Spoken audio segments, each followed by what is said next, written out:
You're watching my computer draw something that has never existed until just now. Of course, red pandas exist, and images of them exist.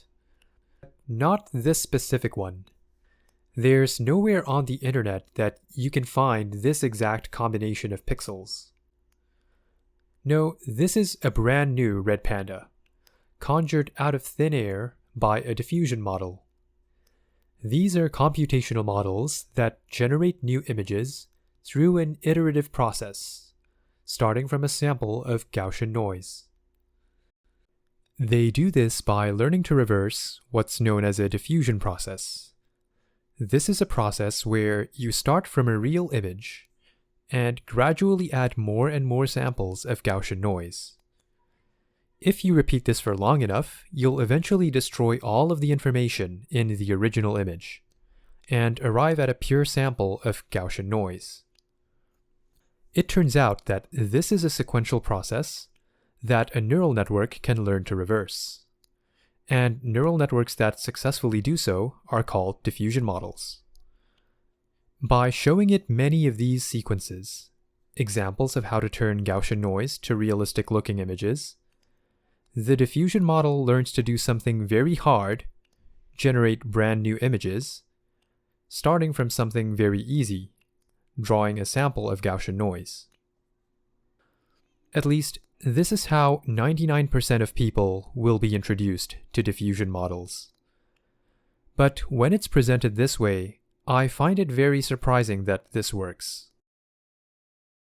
For one thing, how do diffusion models decide that one noise sample should transform into a fish, but a different noise sample into a cat? When diffusion models are presented this way, the decision seems totally arbitrary. It's always left these models under a shroud of mystery, one of the things that I've accepted I would never understand beyond a surface level. But there's another way to view diffusion models that most people never learn. One that, I argue, is the more effective one at uncovering the secrets behind why these models are so successful at one of the hardest tasks that you can ever ask a computer to do.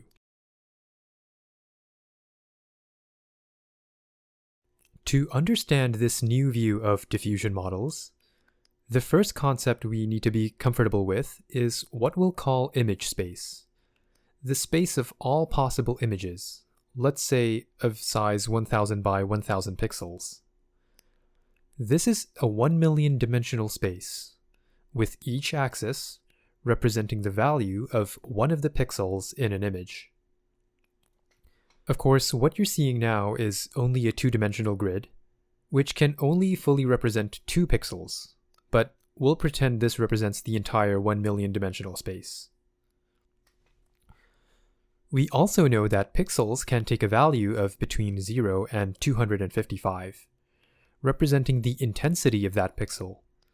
So all possible images live in a square-shaped confined space, a 1 million dimensional cube, or hypercube to be precise, where each side has length 256 units. So the part of 1 million dimensional space that we care about is bounded between these values, 0 and 255, instead of the unbounded axes that we usually see in math. Now, each location in image space is a different possible image. For example, this cat playing a piano might be located at this spot, and this image, which is pure nonsense, I sampled the values of each pixel randomly from a Gaussian distribution, might be located here. Now, it might be clear to you that some images in image space look like good images, and others don't. But to a computer, all of these images look the same. Each of them are just 1 million dimensional vectors, or matrices with 1000 rows and 1000 columns. A good image generator, then, has to understand what makes an image a good one. It has to differentiate between the bad images and the good images. and somehow generate images that are, in some sense, closer to the good images. The first step to solving this problem is to collect a large dataset of good images. These are the kinds of images that you would want your image generator to generate, and see if we can spot any patterns about where good images live in image space. We can do this by plotting the values of each of the 1 million pixels on this 1 million dimensional grid, 1 pixel per axis, and just observe where the different images in your dataset land. When you do this, you'll observe two things. First, you'll find that the vast majority of image space is completely empty. In other words, no good images live there. This is because there are highly specific rules that a good image must follow in order to look like a good image to our eyes. For example, that nearby pixels should have highly similar values. And most images, almost all of them in fact, if you can even call them that, simply don't follow those rules. In fact, these are the rules that an image generator would have to learn to exploit in order to be good at generating images.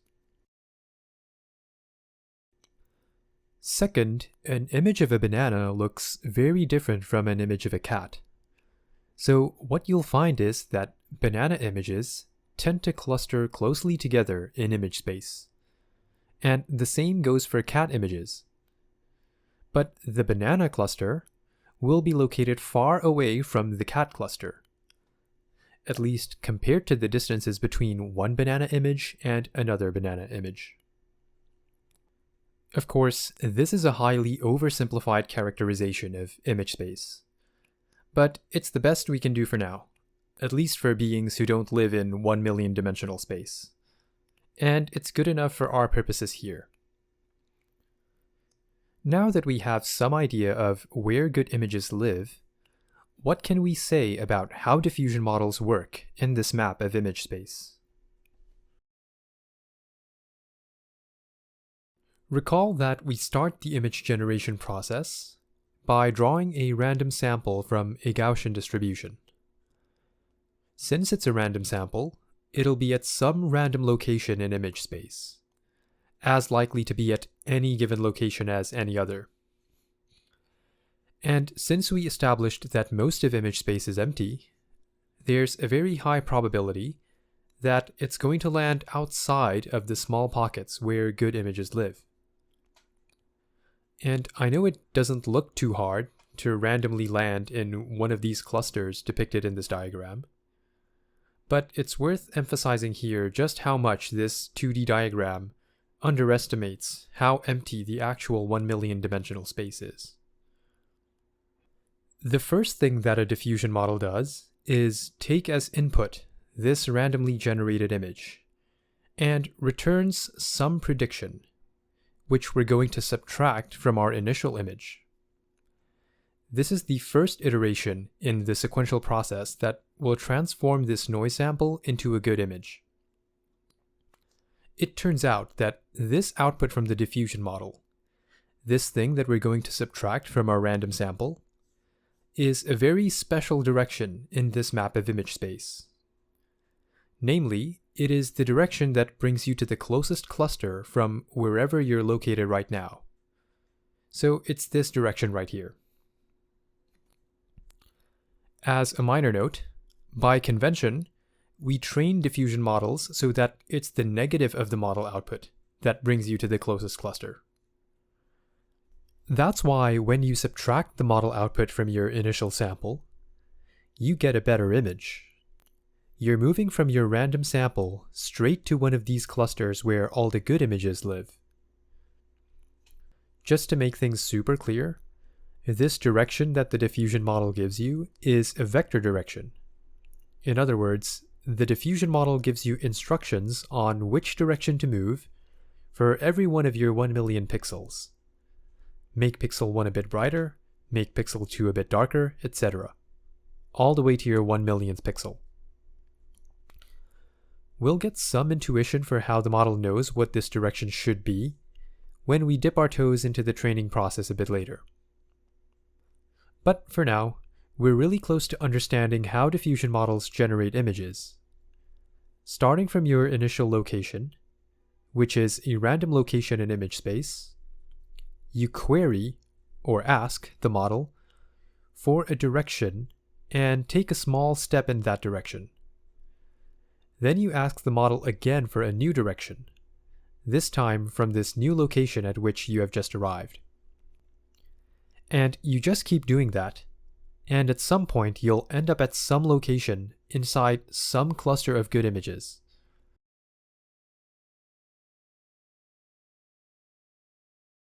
Remember this animation of how this red panda was generated? This basically depicts the path that our sample of Gaussian noise took to get from some random location in image space into the red panda cluster, using a diffusion model as guidance.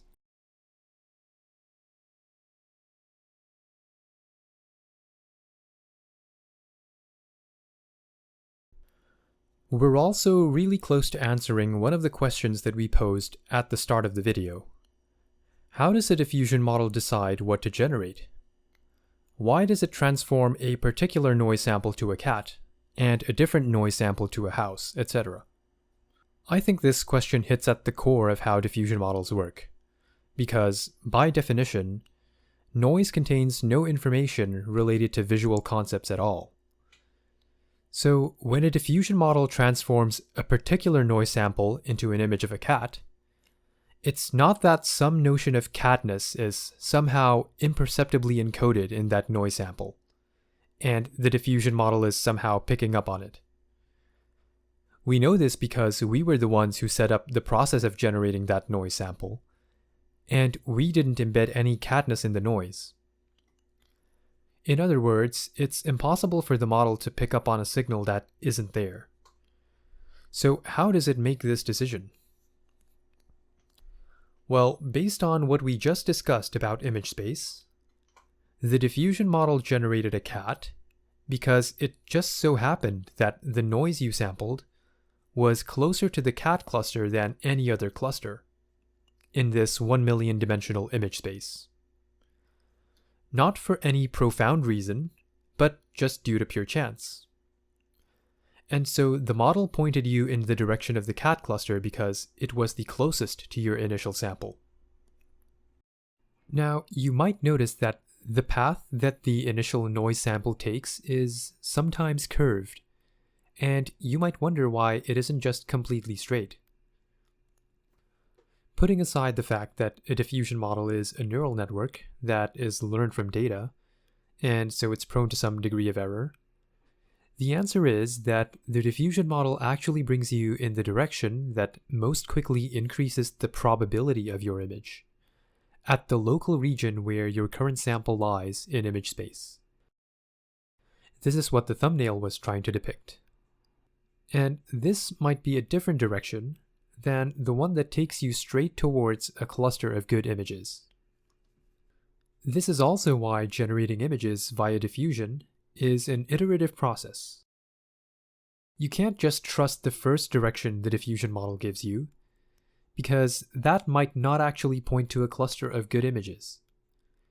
You need to take small steps and keep querying the diffusion model as you move through image space, giving it a chance to update and improve its recommendation as you get closer to a cluster. Think of asking a blindfolded person to climb a hill that he hasn't visited, and so he doesn't know where the peak is located and can't take you there directly. The best he can do is use his feet to search for the direction of steepest ascent locally and taking a small step. Then repeating this process and hoping that it'll lead him to the top of the hill. In this analogy, the blindfolded person is the diffusion model, and the hill is just the probability landscape, with the peak of the hill being one of the small clusters where good images live. This is what I consider to be the easiest way to understand diffusion models. They're models that approximate the gradients of the probability distribution of images. And so generating images via diffusion is just performing gradient ascent on this virtual probability distribution that's implied by the gradients that the diffusion model learns. Now, you might wonder about what it even means to increase the probability of an image. But that's getting a bit ahead of ourselves for the purposes of this video. If you're interested in exploring this direction, I am releasing a second, more technical video, and we can dive into that there. But for now, sticking with the understanding that I've painted here is a reasonably good approximation of what a diffusion model is doing.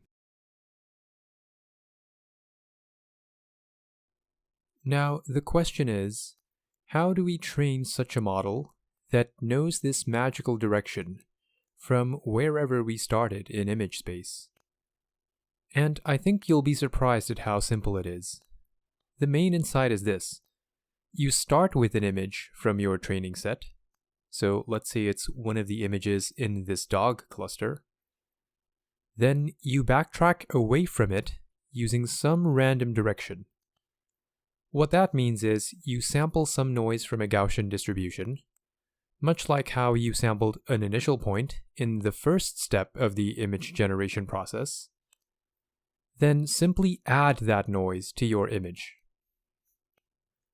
Now, geometrically, since you're adding this noise sample into your image, you can interpret the noise sample as a direction in image space. In particular, since it brought your perfectly nice dog image into this grainy, noisy version, it brought you away from the dog cluster. And so you can think of this noise sample as this yellow arrow that takes you from inside the dog cluster to some point outside. Now observe that what we have here is a supervised learning pair.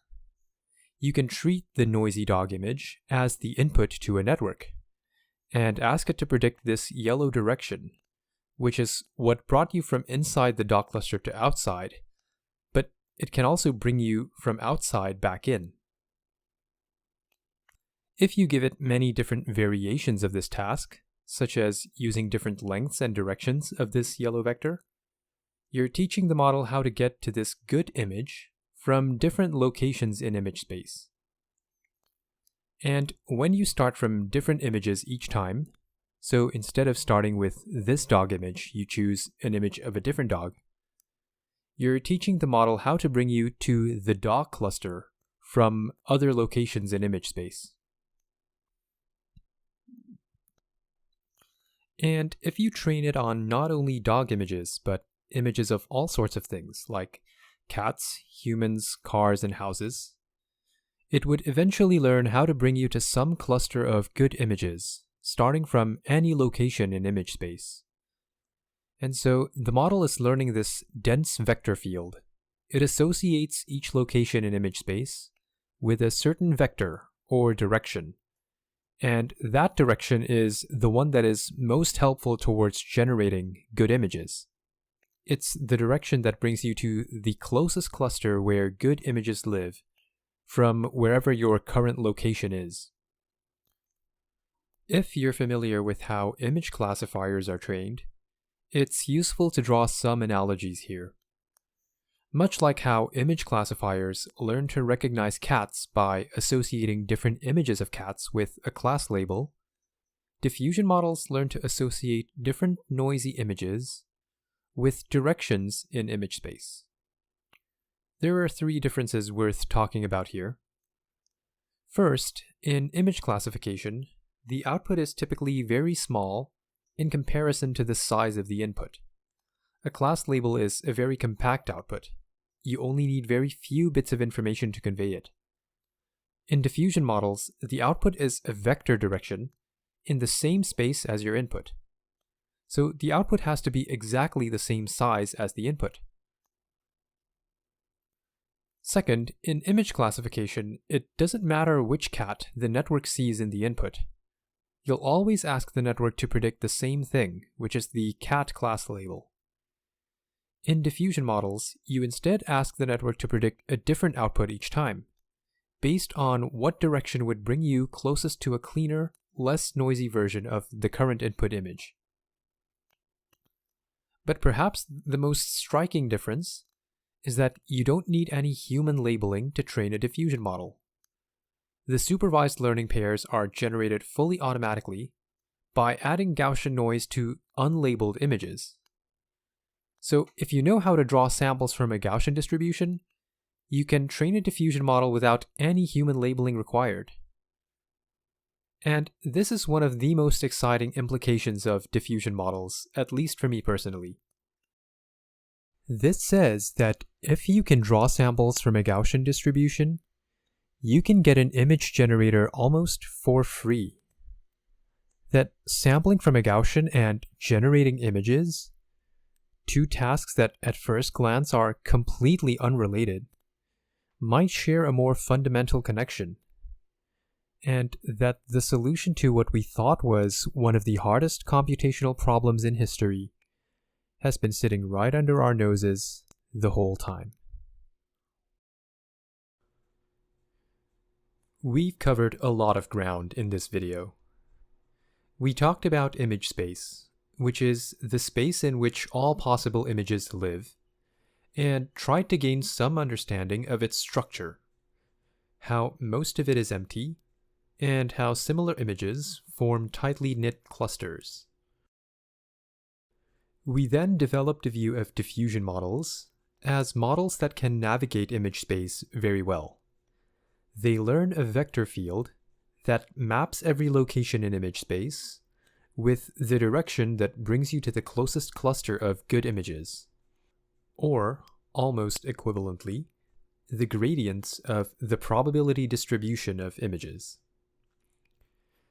Viewed this way, image generation can be cast as starting from an arbitrary location in image space and simply following the vector field that the diffusion model learns, or performing gradient ascent on the probability distribution of images. Finally, we contextualized the training algorithm for diffusion models in the understanding of image space that we have built, and developed a geometric intuition for how the training process gives diffusion models the capability that they need. In the process, we developed a rough mechanistic understanding behind how a diffusion model decides what to generate. It generates an image that is similar to the images belonging to the cluster that is closest to your initial location in image space. There's still a lot to be said about these models. In the next video, we'll talk about what's missing from the characterization of diffusion models that I've presented here. For example, we'll see that the diffusion process doesn't follow this clean path from the initial location to the closest cluster, and that you have to add some small amount of random noise after every step to generate images that look any good. And we'll build some intuition for why that is. In doing so, we'll be able to view image generation as the process of sampling from some probability distribution, much like how a coin flip can be seen as a sample from some probability distribution, albeit a very simple one. We'll see how diffusion can serve as a common framework that unifies these two seemingly very different processes. In fact, we'll use the exact same algorithm, the diffusion algorithm, to perform both of these tasks. It's one of my favorite aha moments in math and AI that I've had in a while. So if you enjoyed this video, keep your eyes peeled for the next one. Thanks for sticking around. I'll see you there.